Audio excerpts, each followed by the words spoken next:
তোমাদের পাশেই আছি, হৃদয়ের কাছাকাছি। জীবনের পথ সোজা নয়, আশা নিয়ে নিত্য বাঁচি।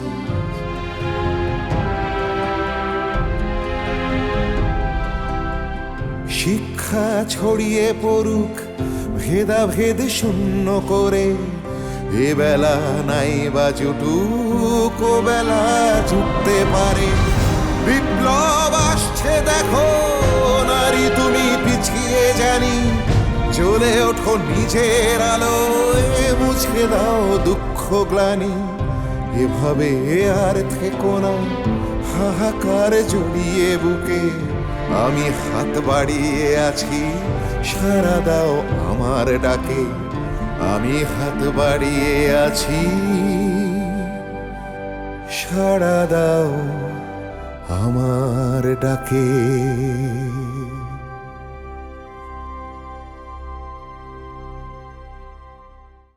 লাঠিয়ালদের নিয়ে গিয়ে মোহরকে মারতে মারতে আমার সামনে নিয়ে আয়।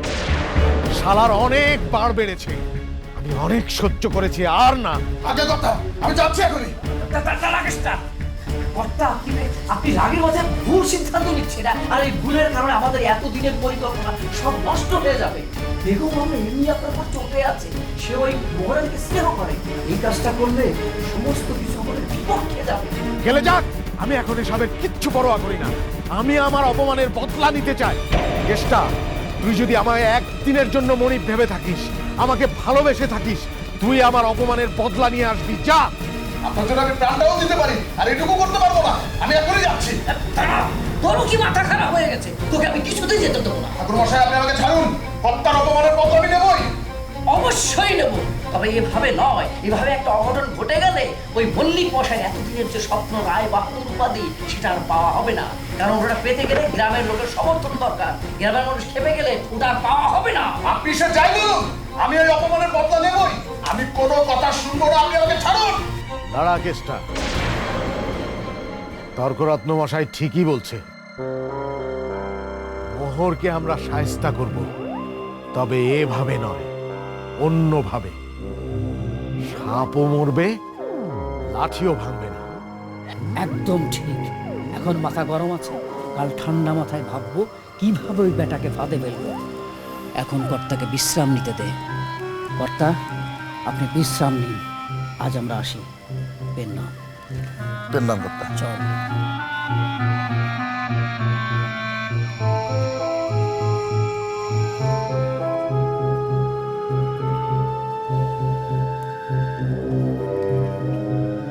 মোহর কবরেজ, আর তোমার রক্ষা নেই।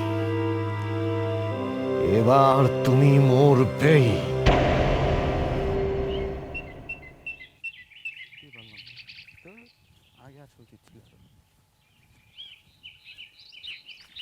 ও আমান, এদিকে এসো, এদিকে এসো, তোমার সাথে কথা বলি। কি কথা কেষ্টদা?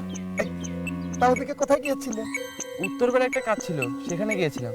আমরা উত্তরপাড়া হরিয়াল পাখি দেখতে গিয়েছিলাম। তো বেশ বেশ, পাখি দেখেছো?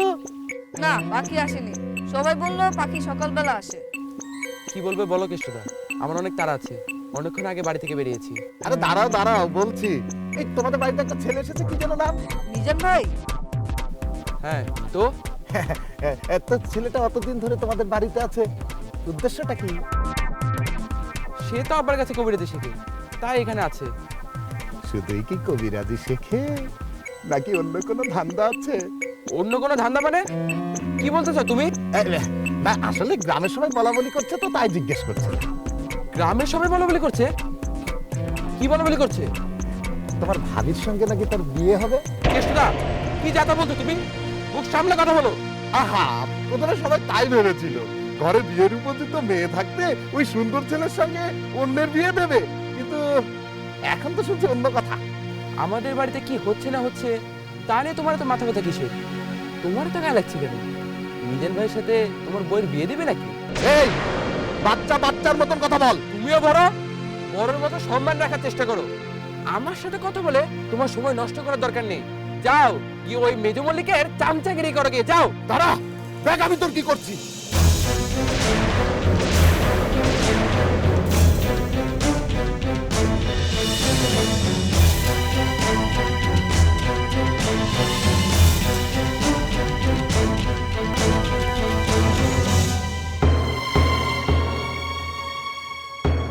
গায়ে হাত দিলে না হাত একদম ভেঙে দেবো। আমান ভাই চলো চলো। কথাটা যেন মনে থাকে।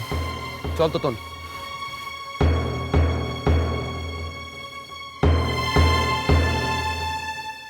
আমাদের এই শহর ছেড়ে বাসা ছেড়ে এভাবে চলে যেতে হবে তা আমি কখনো ভাবতে পারিনি। আমি কি ভাবতে পেরেছি কোনোদিন আমাদের এই পরিস্থিতির মধ্যে পড়তে হতে পারে? তোমার এই নির্বুদ্ধিতার জন্য আজকে আমাদের এই পরিস্থিতির সামনে দাঁড়াতে হলো। তুমি কখনোই আমার দিক থেকে ব্যাপারটা ভাবতে পারলাম না হামিদা। এটা আমার নির্বুদ্ধিতা নয়, আমি আসলে পরিস্থিতির শিকার। বড় ভাই হয়ে বসে থাকলে তো পাঁচজনে পাঁচ কথা বলতো, তাই না? আর তাছাড়া সুলতান যে বিপ্লবীদের সাথে যুক্ত তাও তো প্রমাণ হয়নি। কর্তব্য করতে গিয়ে নিজেই যে নিজের বিপদ ডেকে নিয়ে আসে, তার সাথে তর্ক করাই বৃথা। এটা তর্কের কথা নয় হামিদা। আমার জায়গায় অন্য কেউ থাকলে সে হয়তো তাই করতো। ভাইয়ের প্রতি কর্তব্য করতে গিয়ে কেউ কখনো নিজের ছেলে মেয়ের প্রতি অবিচার করতো না। ছেলে মেয়েদের প্রতি অবিচার মানে? ওদের ইংরেজি স্কুলের পড়াশোনা বন্ধ হয়ে গেল, ওদের কি ভবিষ্যৎ বলে কিছু রইলো? এখন যে আমাদের ছেলে মেয়ের কি হবে তা একমাত্র আল্লাহই জানে। হামিদা, তুমি ভুলে যেও না আমরা সব কটা ভাই গ্রামে পড়াশোনা করে বড় হয়েছি। তা হয়েছে, কিন্তু দিনকাল তো পাল্টেছে। আর একটু ভালো ভাবতে কে না চায়? এই কথাটা তোমার ঠিক হামিদা, কিন্তু আমিও তো নিশ্চিন্ত হয়ে বসে থাকবো না। অন্য কোনো চাকরি জোগাড় করতে পারলেই আমি আবার ওদের ভালো স্কুলে ভর্তি করে দেবো। থাক, তুমি আর নতুন করে কোনো প্রতিশ্রুতি দিতে যেও না। যা যা বলেছিলে কোনোটাই রাখতে পারোনি। না ভালোবাসা, না ভালো কোনো চাকরি। এখন সে ঘুরে ফিরে গ্রামেই যেতে হচ্ছে, সেই জঙ্গলে। আমি কি চেষ্টা করে ত্রুটি রেখেছিলাম? আমি আবার চেষ্টা করব, দেখবে একটা কিছু কাজ ঠিকই জোগাড় করব। স্বপ্ন দেখা খুব সহজ, কিন্তু বাস্তবে রূপ দেওয়া অনেক কঠিন। তা ঠিক হামিদা, কিন্তু ভালো কিছু করতে গেলে তো স্বপ্নটা মনের মধ্যে থাকা চাই। সব মিথ্যে, সব ভুল। আমিও তো কত স্বপ্ন নিয়ে এই শহরে এসেছিলাম, এই বাড়িটাকে আমার মনের মতো করে সাজিয়েছিলাম। আজ এক ধাক্কায় আমার সব স্বপ্ন ভেঙে চুরে খান খান হয়ে গেল। আমার কত স্বপ্ন ছিল, আমার ছেলেমেয়েরা বড় সাহেবদের মতো ইংরেজিতে কথা বলবে, সেই সাহেবদের মতো ভালো ভালো পোশাক পরে অফিসে যাবে। কই গেল আজকে সেই স্বপ্ন? আমার কোনো স্বপ্নই তো বাস্তবে পরিণত হলো না। আমি তো আজকে কিছুই করতে পারলাম না। হামিদা, প্রত্যেকটা মানুষের জীবনে ওঠানামা আসে, ভালো সময় আসে, খারাপ সময় আসে। ভালো সময় তো সবাই ভালো থাকে, কিন্তু খারাপ সময়টাকে ভালো করে নেওয়াই হচ্ছে জীবন। একটা স্বপ্ন ভেঙে গেছে তো কি হয়েছে, আরেকটা স্বপ্ন সফল হবে। একটা স্বপ্ন ভেঙে গেছে বলে কি আর কেউ স্বপ্ন দেখবে না? সবই তো শেষ হয়ে যায়নি হামিদা।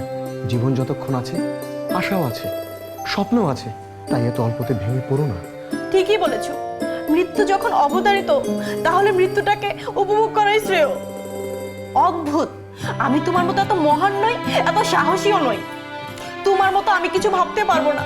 আমি কিছুতেই মেনে নিতে পারছি না যে ওই গ্রামে যে আমাকে থাকতে হবে, যেখানে কেউ আমাকে কোনোদিন সম্মান দেয়নি, সবসময় আমার সাথে বাজে ব্যবহার করে।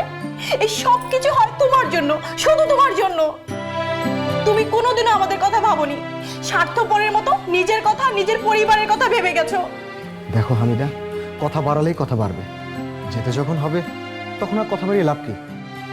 তুমি চটপট গুছিয়ে নাও, আমি একটা গাড়ি নিয়ে আসছি।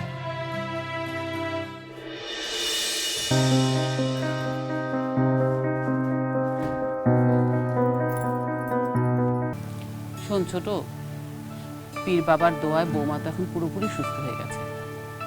এবারে একদিন মাজারে গিয়ে পীর বাবার নামে যে মানবটা করেছিলাম সেটা দিয়ে আসা দরকার। হ্যাঁ বুবু, এসব কাজে দেরি না করে তাড়াতাড়ি মানত পুরা করে ফেলাই ভালো। ঠিকই বলেছিস, মানত দেওয়া নিয়ে ঢিলেমি করা একেবারে উচিত নয়। কিন্তু কবে যাওয়া যায় বলতো? আজ তো জুম্মাবার বুবু, আজ তো ভালো দিন, আজ গেলেই সবচেয়ে ভালো হয়। হ্যাঁ, তাহলে তুই এক কাজ কর না, বৌমাকে সঙ্গে নিয়ে গিয়ে মানতটা দিয়ে আয়। এসব কাজে তুমি নিজে গেলেই তো ভালো হয় বুবু। তাছাড়া কখনো তো কোথাও যাওয়াটাও না, এই উসিলা একটু বেরিয়েও আসলে। না রে ছোট, সংসারের যে কাজ, আমার কি আর নড়ার মতো সময় আছে বল? তুই যা। আম্মা আম্মা, ফিরে চিৎকার করছিস কেন? আমান ভাইয়া না কেষ্টদার সাথে ঝগড়া করে এসেছে। না চাচি, আমরা নিজে থেকে যাইনি, কেষ্টদা আমাদের ডেকে নিয়ে গেছে। ডাকলেই বা তোরা যাবে কেন শুনি? হ্যাঁ, ওর সাথে তোদের কি কথা থাকতে পারে যে যেতেই হবে? আহা বুবু, এত রেগে যাচ্ছ কেন? একটু শান্ত হও, আগে তো সবটা শুনি। উত্তরপাড়া থেকে আসছিলাম চাচি, বেটা খামাখা ডেকে নিয়ে গিয়ে খুব খারাপ খারাপ কথা শোনালো। ওরা তো ওরকমই, আর কোনোদিন ওদের কাছে যাস নে, এটা আমি বলে রাখলাম। কিন্তু পায়ে পা লাগিয়ে ঝগড়া করতে এলে আমিও ছেড়ে দেবো না, এটাও শুনে রাখো চাচি। দেখ আমান, তোর আব্বার একটা মান সম্মান আছে, যার তার সাথে ঝগড়া মারামারি করে সেই মান সম্মানটা নষ্ট করে দিস না। তাই বলে লোকে যে যাই বলবে তাই কি মুখ বুজে শুনতে হবে নাকি? নরম পেলে লোকে আরো বেশি পেয়ে বসে। থাক আমান, ওসব নিয়ে আর মাথা ঘামাস নে। বুবু চলো না আমরা আমাদের কাজে যাই, ও একটু জিরিয়ে নি। এসো তো।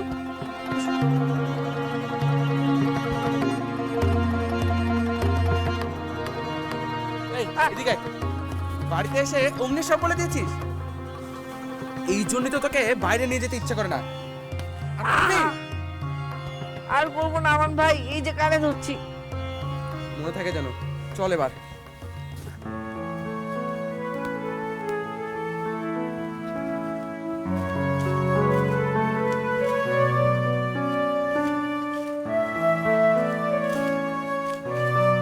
আসসালামু আলাইকুম মোহন ভাই। ওয়ালাইকুম আসসালাম। তোমাকে খুঁজতে তোমার বাসায় গিয়েছিলাম।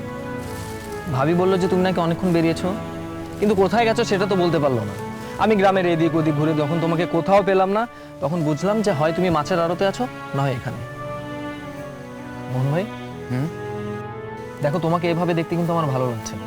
তুমি একজন প্রাণচঞ্চল হইচই করা মানুষ, তোমার মুখে এসব নীরবতা মানায় না। দেখো যা হবার তা তো হয়ে গেছে, এ নিয়ে তুমি আর কতদিন মন খারাপ করে বসে থাকবে বলো? ওই মেজো মল্লিক যে কেমন মানুষ তা গ্রামের সবাই জানে। মেজো মল্লিক তোমায় মেরেছে, তাতে তোমার সম্মান যায়নি, বরং বেড়েছে। গ্রামের মানুষ জানে যে মেজো মল্লিকের বিরুদ্ধে তুমি কথা বলেছিলে, এই জন্য মেজো মল্লিক তোমার গায়ে হাত তুলেছে। আমি এর প্রতিশোধ নিমই। যতদিন না আমি এর প্রতিশোধ দিতে না পারবো, ততদিন আমার মনে শান্তি আইব না। মেজো মল্লিকের মতোই হারামিটা আমার গায়ে কেন হাত তুলছে জানো? কারণ আমি গরিব। আচ্ছা মিজান ভাই, আমি গরিব হয়েছি বলে কি আমার কোনো মান সম্মান নাই? কেন থাকবে না? অবশ্যই আছে। মেজো মল্লিক কাউকে সম্মান দিতে শেখেনি, এজন্য গ্রামের কেউ ওকে সম্মান দেয় না। সবাই ওকে তো ঘৃণার চোখে দেখে। গ্রামের এত মানুষ তাহলে তার কথা শুনে কেন? ভয়ে মোহন ভাই, ভয়ে ভয়ে মানুষ ওর কথা শুনে, না হলে যে ওর মারধর করবে, গ্রামের লোকে জমি কেড়ে নেবে। আর তর্ককেষ্টর মতো লোকজন তো তাবেদারি করে ওই পয়সার জন্য। ওই দুইটা হলো আরো বড় হারামি। দিন ভাগে পাইমু না, সিরা নদীর মধ্যে আমি ভাসায় দিব। মারধর করে কিছু হবে না, আর তাছাড়া তুমি একা প্রতিবাদ করে তো কিছু করতে পারবে না। তার উপর শুনলাম ওই দারোগাও নাকি তার বোন। সরে সরে মাছ তো ভাই ভালোই মিলছে, কিন্তু তুমি দেখো মিজান ভাই, আমার মন বলতেছে মানুষ একদিন সবাই একজোট হইবই, সেই দিন আর পালায়ও কুল পাইব না। ইনশাল্লাহ। এই তো হলো আমার মোহন ভাই। এখন চলো মোহন ভাই, চলো। কোথায় যাব? কেন? বাড়িতে কত কাজ পড়ে আছে, কতগুলো ওষুধ বানাতে হবে। তুমি না থাকলে ঠিকভাবে কি আমার পক্ষে ওষুধ বানানো সম্ভব? আমি যে কোন মুখে কর্তার সামনে যাবো এটা বুঝে উঠতে পারতেছি না মিজান ভাই। মেজো মল্লিক আমার গায়ে হাত তুলছে, এই কারণে যতটা না আমার মন খারাপ, তার চেয়ে বেশি মন খারাপ কর্তার জন্য। এই আমার জন্য কর্তাকে সবার কথা শুনতে হইলো, নাহলে এই কর্তা ওই মেজো মল্লিক দারোগা কারো দাম দেয় না। তুমি এসব নিয়ে একদম চিন্তা করো না তো। উনি বিজ্ঞ মানুষ, আর তাছাড়া উনি তো তোমার ছোট ভাইয়ের মতো দেখে, উনি নিশ্চয়ই কিছু মনে করেন না। মিজান ভাই আজকে থাক, আমার মনটা ভালো নাই। আজকে আমি কোনো কাজই করতে পারবো না। আমারে 2টা দিন সময় দাও মিজান ভাই। তুমি কর্তারে বইলো 2 দিন পর আমি ঠিকই চলে আসবো। আজকাল জোরাজোরি করো না। ঠিক আছে, তুমি যা ভালো বোঝো। তবে একটা কথা, আমাকে কথা দিতে হবে যে তুমি মেজো মল্লিকের ব্যাপারে আর কোনোদিন মন খারাপ করবে না। সমস্ত কিছু ভুলে আবার স্বাভাবিকভাবে চলার চেষ্টা করবে। আমি যেন 2 দিন পর আমার সেই মোহন ভাইকে দেখি। আমি তাহলে আসি। দাঁড়াও, আমিও যাবো তোমার সাথে, চলো। চলো। তাই তো মাঝে মাঝে ভাবি সোমনাথ, আমাদের দিন বোধহয় শেষ হয়ে এলো, লোকজন বোধহয় আমাদের কাছে আর আসবে না। কেন মোহ, এ কথা বলছো কেন? চোখের সামনেই তো তার প্রমাণ পেলাম। আমার ওষুধে বৌমার জ্বর ভালো লোক হয়নি, অথচ বিলেতি ডাক্তারের ওষুধে দুদিনেই সুস্থ হয়ে গেল। এই কথা, বিলেতি ওষুধ তো আর নতুন নয়, এখন অনেকদিন ধরে চলছে। তবে মানুষ কিন্তু এখনো আমাদের কাছে আসে, আর তাছাড়া না এসে বা করবে কি? বিলেতি ওষুধের যা দাম, কজনই বা দিতে পারে বলো? গ্রামের মানুষদের যেখানে ভাত জোটানোই মুশকিল, সেখানে আবার বিলেতি ওষুধ। সেটাই একমাত্র কারণ নয়। আমার কথা হচ্ছে যে পয়সা থাকলেই বা মানুষ বিলেতি ওষুধ কিনতে যাবে কেন? না গিয়ে উপায় কি বলো? ওষুধ যদি বাড়াবাড়ি হয় তবে জীবনটা তো বাঁচাতে হবে নাকি? আমি ঠিক এই কথাটাই বলতে চাইছি। আমার কথা হচ্ছে আমাদের ওষুধ আর উন্নত করতে হবে, যাতে আমাদের ওষুধেই রোগী সুস্থ ওঠে। তাহলে মানুষ আর পয়সা খরচ করে শহরে বিলেতি ওষুধ কিনতে যাবে না। কিন্তু বিলেতি উন্নত যন্ত্রপাতির সঙ্গে আমরা পেরে উঠবো কিভাবে? না না, এটা অসম্ভব। অসম্ভব জানি, কিন্তু আমাদের চেষ্টা তো করতে হবে। আমাদের এমন কিছু করতে হবে যাতে আমরা ওই বিলেতি ওষুধের সাথে টক্কর দিতে পারি। হ্যাঁ, তুমি ঠিকই বলেছ। গান্ধীজি যখন বললেন যে বিদেশি পণ্য বর্জন করো, মানুষ করলো তাই। কাজেই স্বদেশি ভেষজ ওষুধ যদি উন্নত হয় তবে নিশ্চয়ই মানুষ বিলেত ওষুধ কিনবে না। কিন্তু কথা হচ্ছে কি, এক অসম লড়াই। আমরা কি পারবো মোহন? হিম্মত হারিও না সোমনাথ, চেষ্টা করতে দোষ কি? আমি তো ভেবেছি মিজানকে আরো বেশি করে এর মধ্যে ডুবিয়ে দেব। তুমিও তাই করো সোমনাথ, নতুন নতুন ওষুধ আবিষ্কার করো। এও তো এক প্রকার দেশ সেবা। হ্যাঁ হ্যাঁ, দেশ সেবা তো বটেই। দেশের জন্য এর চেয়ে বড় কাজ আর কি হতে পারে? আমি তোমার সঙ্গে সম্পূর্ণ একমত। আমিও এখন থেকে একই কাজ করব। আচ্ছা মোহর, তোমার গবেষণা কতদূর? কিছু কি এগুলো? অনেকটাই এগিয়েছে, আর 2 ধাপ এগুলেই কোনো মানুষের উপর প্রয়োগ করব। যদি সফল হই তাহলে লক্ষ লক্ষ মানুষ প্রাণে বেঁচে যাবে। দোয়া করো সোমনাথ, আমার জন্য দোয়া করো, আমি যেন সফল হতে পারি। নিশ্চয়ই পারবে। আমার শুভকামনা সবসময় তোমার সঙ্গে আছে। তুমি যে নিষ্ঠা নিয়ে কাজটি করছো, তুমি নিশ্চয়ই সফল হবে। আমিও কাল থেকে লেগে যাব কাজে। সাহেবরা যদি পারে, আমরা কেন পারবো না? আমরা নিশ্চয়ই পারবো। আজ তাহলে উঠি সোমনাথ, যদি নতুন কিছু হয় তো তোমাকে জানাবো। ঠিক আছে। তো বৌদিকে দেখছি না, বৌদিকে আমার সালাম দিও। আসো আসো। কিরে, তোদের হলো? এই তো চাচি, প্রায় হয়ে গেছে। সে কখন বলেছি আগে ভাগে তৈরি হয়ে থাকতে। আরে বাবা, পীর বাবার মাজার কি আর একটুখানি দূরে? যেতে আসতে সময় লাগবে না? এদিকে বেলাও তো পড়ে আসছে। তুমি চিন্তা করো না, এই প্রায় হয়ে গেছে। তাড়াতাড়ি কর। হীরা, মানতের জিনিসটা নিয়েছিস তো? হ্যাঁ বুবু, সবকিছু নিয়েছি। আর শোন, তোর দাওয়ায় আমি ভালো করে ধুয়ে একটা গ্লাস রেখে দিয়েছি। আচ্ছা, সেই গ্লাসটা যাওয়ার সময় নিয়ে যাবি। পীর বাবার কাছ থেকে ওই ওটাতে পানি পালো নিয়ে আসবি। ঠিক আছে বুবু। কি রে গুল, তোর এখনো সাজগোজ হয়নি? এই তো আম্মা, হয়ে গেছে। মা, আমি ভাবির সাথে যাই? না, তোর কোথাও যাওয়ার দরকার নেই। এত বড় মেয়ে, এমনিতেই দিনকালের অবস্থা ভালো নয়, তুই বাড়িতেই থাকবি। হীরা, বৌমাকে একটু সাবধানে নিয়ে যাস। হ্যাঁ বুবু, তা নিয়ে যাবো। তা আমার কই? আমার যাবে না আমাদের সঙ্গে? আরে তাকেই তো আমি সেই সকাল থেকে খুঁজে বেড়াচ্ছি। কাজের সময় ছেলেটা যে কোথায় যায়। আমান ভাই তো তোতনকে নিয়ে যে কখন বেরিয়ে গেছে। কোথায় তা তো জানি না, জিজ্ঞেস করলাম, কিছুই বলেনি। তাহলে এখন উপায়? এতটা পথ আমরা কি দুজন মিলেই যাব? আজ আসুক আমান বাড়িতে, সারাদিন টোটো করে ঘুরে বেড়ানো ওরা আমি বার করবো। তোরা বরং এক কাজ কর, মিজানকে সঙ্গে করে নিয়ে যা।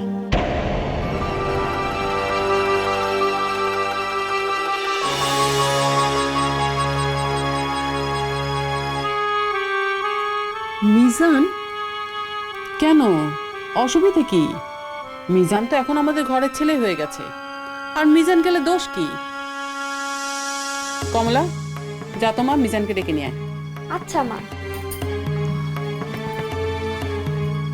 বুবু, বলছিলাম কি, আমরা দুজনেই তো যেতে পারতাম। না না, একা একা দুজন মেয়ে মানুষ যাওয়ার কোনো দরকার নেই।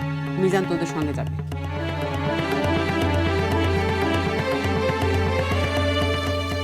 তৈরি হয়ে নে তাড়াতাড়ি।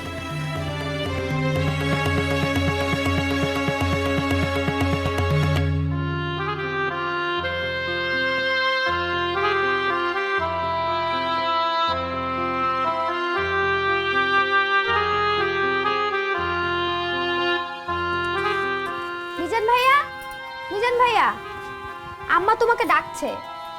আম্মা আমাকে ডাকছেন? কোথায় তিনি? তার ঘরে? না, ভাবির ঘরে। তোমাকে সেখানে যেতে বললেন।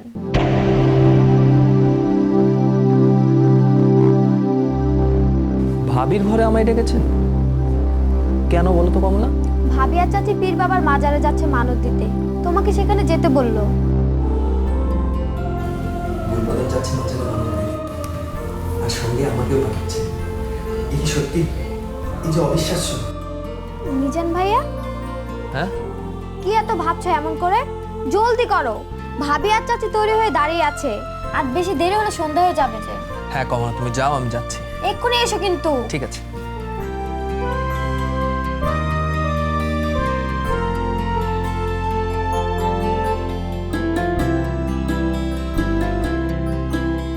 গুল, এটা তোর হাতেই নে। তোর জন্য মানত করা হয়েছিল তো, তুই নিজে হাতে দিলে সেটাই ভালো হবে। হ্যাঁ বৌমা, সাবধানে যেও কিন্তু, এটা আবার হাত থেকে কোথাও যেন পড়ে টরে না যায়। হীরা, বৌমাকে ভালো করে সব কিছু বুঝিয়ে দিস কি করতে হবে না হবে। বুবু, তুমি একদম চিন্তা করো না তো। গুলের বয়স কম, কিন্তু ও এসব ব্যাপারে খুব ভালো জানে। আচ্ছা, মিজান এখনো এলো না? আসছে, আমি তাকে একেবারে তৈরি হয়ে আসতে বলেছি। ভাবিদের সাথে যেতে হবে তো। খুব ভালো করেছিস, একেবারে তৈরি হয়েই আসুক। তাড়াতাড়ি আসতে বলেছিস তো, মানে আমার তো দেরি হয়ে যাচ্ছে। এক্ষুনি আসলো বলে চাচি। এই তো মিজান ভাই বলতে বলতেই চলে এসেছে। মা, আপনি আমায় ডেকেছেন? হ্যাঁ বাবা, তুমি একটু ওদের সঙ্গে যাও, ওরা মাজারে যাচ্ছে মানত পূরণ করতে। যা, তোরা রওনা দিয়ে দে, আর সন্ধ্যার আগে আগে ফিরে আসিস। ঠিক আছে বুবু, আসি।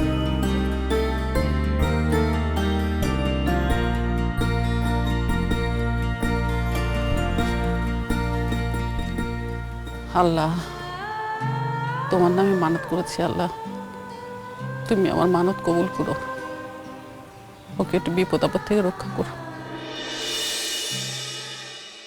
এটা আপনি ধরুন, আমি কাঁটাটা বের করছি। পারবি তো? ইয়ে, যদি কিছু মনে না করেন, আমি কাঁটাটা বের করে দিই। না, তার কোনো দরকার হবে না, আমি করে নিচ্ছি। চাচি ধরো তো। তুই পারবি? হ্যাঁ পারবো।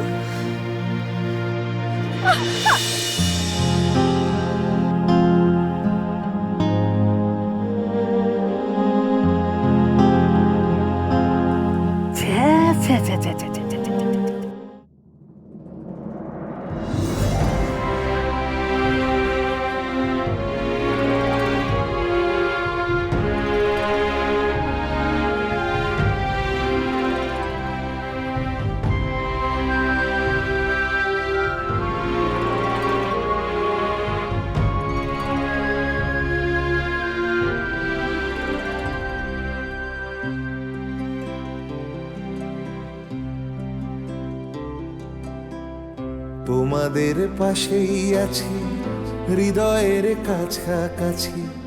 জীবনের পথ সোজা নয়, আশা নিয়ে নিত্য বাঁচি।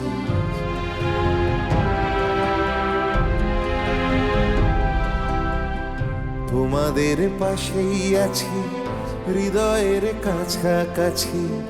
জীবনের পথ সোজা নয়, আশা নিয়ে নিত্য বাঁচি।